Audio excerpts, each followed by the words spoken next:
Welcome students and friends. आज हम लोग इकोनॉमिक्स पढ़ेंगे, समष्टि अर्थशास्त्र मैक्रो इकोनॉमिक्स क्लास 12 के लिए पढ़ेंगे। आज हम लोग जानेंगे कि समष्टि अर्थशास्त्र क्या है, इसका परिचय हम लोग जानेंगे और आज से क्लासेस कंटिन्यू रहेगी। लंबे समय से अस्वस्थ रहने के कारण लगभग 2-2.5 महीने से क्लास दे नहीं पाया हूँ, इसके लिए बहुत दुखद हूँ। आज चलिए हम लोग क्लास को आगे बढ़ाते हैं। सबसे पहले जानेंगे कि समष्टि अर्थशास्त्र क्या है और इससे पहले व्यष्टि अर्थशास्त्र पूरा कोर्स पढ़ा चुके हैं, आप पीछे प्लेलिस्ट में जाके देख सकते हैं। आज से नया हम लोग समष्टि अर्थशास्त्र में जा रहे हैं। देखिए, सबसे पहले समष्टि अर्थशास्त्र मतलब मैक्रो इकोनॉमिक्स। मैक्रो इकोनॉमिक्स है क्या, पहले शुरुआत से जानते हैं। देखिए, पहले पूरे इकोनॉमिक्स को एक साथ पढ़ा जाता था, अब क्या है ना कि इसको 2 पार्ट में बांटा गया। कब बांटा गया, कैसे बांटा गया, क्या हुआ, इसके बारे में थोड़ा चर्चा कर लेते हैं, उसके बाद हम लोग इसको समझते हैं। जितना ज्यादा समझेंगे उतना ज्यादा ही हमारे लिए अच्छा होगा। देखिए क्या है, 1933 में ओस्लो यूनिवर्सिटी, ओस्लो कहाँ है आपको पता होगा, ओस्लो नॉर्वे में है ना। ओस्लो कहाँ है, किस देश में है, नॉर्वे में है, ठीक है। 1933 में ओस्लो यूनिवर्सिटी के प्रोफेसर रगनार फ्रिज ने अर्थशास्त्र को 2 भागों में बांटा था, व्यष्टि अर्थशास्त्र और समष्टि अर्थशास्त्र। क्यों बांटा था ये पहले जानते हैं। 1933 में ओस्लो यूनिवर्सिटी के प्रोफेसर रगनार फ्रिज ने अर्थशास्त्र को 2 भागों में बांटा था, व्यष्टि अर्थशास्त्र और समष्टि अर्थशास्त्र। इसलिए क्योंकि 1930 में एक बहुत बड़ा अकाल आ गया था, पूरे महामंदी छा गई थी पूरे विश्व में। तो इसको मद्देनजर रखते हुए लोगों को जब तक अर्थशास्त्र को अच्छी तरह से अध्ययन नहीं किया जा सकता है तब तो इसको ठीक नहीं किया जा सकता है, इसीलिए पढ़ना जरूरी था। इसीलिए उस समय ऑस्लो यूनिवर्सिटी ने यह तय किया कि इसको 2 पार्टों में बांट दिया जाए। जब 2 पार्टों में बांट देंगे तो क्या होगा कि इसको आसानी से स्टडी किया जा सकेगा और बहुत बेहतरीन तरीके से आगे बढ़ाया जा सकता है। चलिए आगे बढ़ते हैं। तो व्यष्टि अर्थशास्त्र और समष्टि अर्थशास्त्र, आज हम लोग पहले व्यष्टि अर्थशास्त्र पढ़ चुके हैं, फिर भी एक बार व्यष्टि अर्थशास्त्र का चर्चा करते हैं। व्यष्टि अर्थशास्त्र में उसका अध्ययन करते हैं जहां किसी व्यक्ति, किसी बाजार, किसी फर्म या किसी एक चीज का अध्ययन करते हैं या किसी एक इकाई का अध्ययन करते हैं, उसको व्यष्टि अर्थशास्त्र कहते हैं।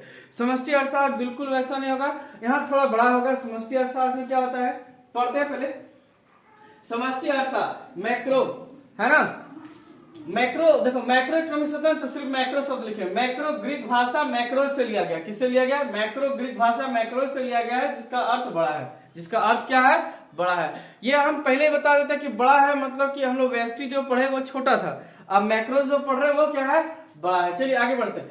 समष्टि अर्थशास्त्र में संपूर्ण अर्थव्यवस्था समूह का अध्ययन किया जाता है। समष्टि अर्थशास्त्र में संपूर्ण अर्थव्यवस्था के समूह का अध्ययन किया जाता है, माने टोटल बड़ा। पहले ही बताएं कि जितना भी छोटी छोटी चीजों का अध्ययन किया, अब सबका क्या करना, समूह में एक साथ इकट्ठा करके अध्ययन करना। इसमें संपूर्ण अर्थव्यवस्था प्रणाली का विचार किया जाता है। संपूर्ण अर्थव्यवस्था प्रणाली मतलब जितनी भी अर्थव्यवस्था है सभी का क्या किया जाता है, विचार किया जाता है या तो अध्ययन किया जाता है। इसके अंतर्गत पूर्ण रोजगार, विकास, कीमत, मुद्रा, कुल मांग, कुल पूर्ति तथा राष्ट्र आय का अध्ययन किया जाता है। जो सबसे इंपॉर्टेंट हम लोग पढ़ेंगे यही सब पॉइंट पढ़ेंगे, कुल कीमत, कुल मांग, कुल पूर्ति, यही सब का हम लोग का स्टडी करना है। इस प्रणाली का विचार किया जाता है। इसके अंतर्गत पूर्ण रोजगार, विकास, कीमत, मुद्रा, कुल मांग, कुल पूर्ति तथा राष्ट्र आय का अध्ययन किया जाता है। देखिए, व्यष्टि अर्थशास्त्र से अध्ययन करने के बाद हम लोग को ये नहीं पता चला था कि किसी तरह किसी राष्ट्र में विकास हो रहा है या नहीं हो रहा है। हम लोग किसी एक व्यक्ति का या किसी एक फर्म का या किसी एक चीज का अध्ययन कर पा रहे थे। अब जब हम लोग इसको पढ़ेंगे तो पूरा जानेंगे कि किसी एक राष्ट्र या किसी नेशन का कैसे डेवलपमेंट होता है, उसका इंक्रीजिंग क्या है, उसका ग्रोथ कैसा चल रहा है, पहले से बेहतर है या खराब है, इसके बारे में हम लोग जानेंगे। तो पढ़ना होगा हम लोग का क्या, समष्टि अर्थशास्त्र। आज पहला दिन है, ज्यादा कुछ नहीं बताएंगे, जो बताएंगे लेटेस्ट एकदम धमाकेदार है ना। और स्टूडेंट लोग से आग्रह है कि एक बार चैनल को सब्सक्राइब कर दीजिए, जुड़े रहिए, बने रहिए, दोस्तों को शेयर कर दीजिए। चलिए, समष्टि अर्थव्यवस्था की समस्या, इसकी समस्याएं क्या है, तो समस्या बहुत है, समस्या ही का है तो अध्ययन करना हम लोग अर्थव्यवस्था। अर्थव्यवस्था दरअसल समस्याओं का ही अध्ययन होता है, ठीक है। सबसे पहला जो समस्या हम लोग पढ़ेंगे इसका जो है राष्ट्र आय। राष्ट्र आय को ही लेकर के संपूर्ण अर्थव्यवस्था बन जाती है। राष्ट्र आय नेक्स्ट चैप्टर में आप लोग को राष्ट्र आय ही बताएंगे, नेशनल इनकम ही बताएंगे कि क्या होता है, ठीक है। ये एक एक चैप्टर बन जाएगा, जो हम यहाँ लिखे हैं ना, अभी डिस्कस करेंगे, ज्यादा टाइम लगेगा, इसीलिए एक एक चैप्टर। राष्ट्र आय, पूर्ण रोजगार, हम लोग जानेंगे कि कैसे किसी को रोजगार मिलता है या पूर्ण रोजगार मिलता है, क्या होता है रोजगार, क्या होता है पूर्ण रोजगार, ये आप लोग को बहुत जल्द नेक्स्ट वीडियो में बताएंगे कि किस तरह रोजगार तय किया जाता है। साधनों का उपभोग, साधन का मतलब जितने भी वस्तुएं होते हैं उनका किस प्रकार उपभोग किया जाना है, कैसे उसका व्यवहार किया जाना, इसके बारे में समझेंगे। कुल बचत एवं निवेश, हम लोग को कुल बचत एवं निवेश कितना बचत होता है, पूरे राष्ट्र का कितना बचत होता है, कहाँ निवेश किया जाता है, इसके बारे में भी अध्ययन करना। ये अध्ययन ही करना हम लोग को, ये समस्या ही है व्यष्टि अर्थशास्त्र का, और पूरे 12th क्लास का कोर्स में यही पढ़ना हम लोग को। कीमत स्तर, हम लोग कीमत भी जानना है, पहले से बेहतर है, यानी आप लोग सुनते आए हैं ना जी, डॉलर अमेरिका का $70 बराबर नहीं, भारत का ₹70 बराबर $1 है ना, अभी शायद 80 के आसपास पहुंच गया है। तो ये सब है। फिर क्या है, कुल उत्पाद, इसके बारे में भी जानेंगे। टोटल प्रोडक्शन, कैसे क्या टोटल प्रोडक्शन होता है, इसके बारे में हम लोग अध्ययन करेंगे। ठीक है, धीरे धीरे अध्ययन करेंगे। आज सिर्फ आपको सिर्फ डेमो बता दे रहे हैं कि इन चीजों को, इन पॉइंटों पर ध्यान देना है और बहुत बेहतरीन तरीके से ध्यान देना। आज थोड़ा सा एक छोटा सा पॉइंट ले लेते हैं, डिस्कस कर लेते हैं। जितना अच्छा से डिस्कस करेंगे, जितना अच्छा से आप समझेंगे, उतना ही बेहतर से पढ़ाया जा सकता है और पढ़ा भी जा सकता है। ठीक है, समष्टि अर्थशास्त्र का महत्व क्या है, इसका इंपॉर्टेंस क्या है, क्यों पढ़े समष्टि अर्थशास्त्र। स्टूडेंट तो पूछेगा ऐसा, क्यों पढ़ेंगे इकोनॉमिक्स, क्यों पढ़ेंगे ज्योग्राफी, क्यों पढ़े अकाउंटेंसी, बीएसटी, सबके पीछे कोई ना कोई कारण होता है। तो कारण को जानते हैं कि समष्टि अर्थशास्त्र को क्यों पढ़ना चाहिए, है ना। आर्थिक नीतियां तैयार करने में सहायक, जब हम लोग समष्टि अर्थशास्त्र को समझ जाएंगे तो अपने देश का आर्थिक नीति जो तैयार करेंगे उसके लिए हम लोग को बहुत ज्यादा सहायक होगा कि किस प्रकार कौन सी नीतियां लानी है, कैसे देश को चलाना है, कौन सा नया स्कीम लाया जाए। ये सरकार इसके प्रति जिम्मेवार होती है और कहीं ना कहीं हम लोग भी जिम्मेवार होते हैं। अगर कुछ अच्छा आइडिया तो सरकार को बताइए, है ना।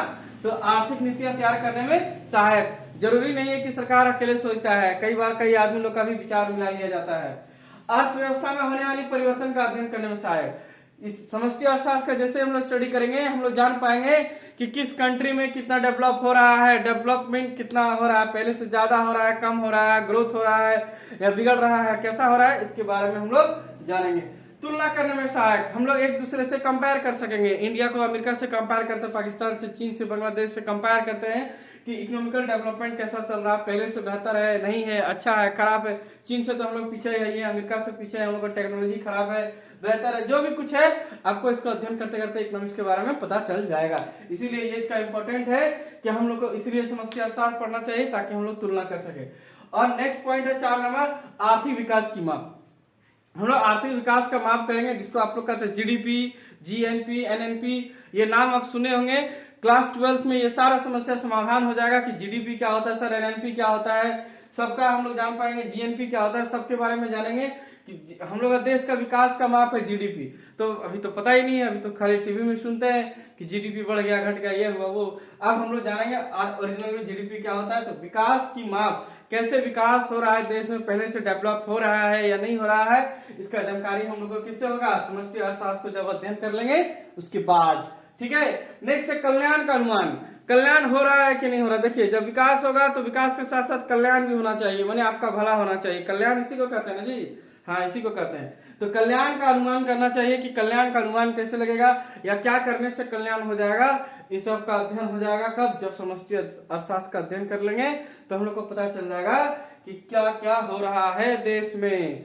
तो चलिए तैयार रहिए, आप लोग भी तैयार हो जाइए, हम भी तैयार हैं फटाफट की। अब जानेंगे कंट्री के बारे में, देश या किसी राष्ट्र में किस प्रकार डेवलपमेंट होता है, कैसे जानेंगे, समष्टि अर्थशास्त्र का अध्ययन करते हुए जानेंगे। नेक्स्ट डे नेक्स्ट क्लास में मिलेंगे, समष्टि अर्थशास्त्र का लेसन 2 के साथ आएंगे, राष्ट्र आय। ठीक है, तैयार रहिएगा जीडीपी, जीएनपी के बारे में जानकारी लेने के लिए। आज के लिए इतना ही, जय हिंद। और बने रहिए, चैनल को सब्सक्राइब करिए, लाइक करिए, वीडियो को दोस्तों का शेयर जरूर करिए। Thank you.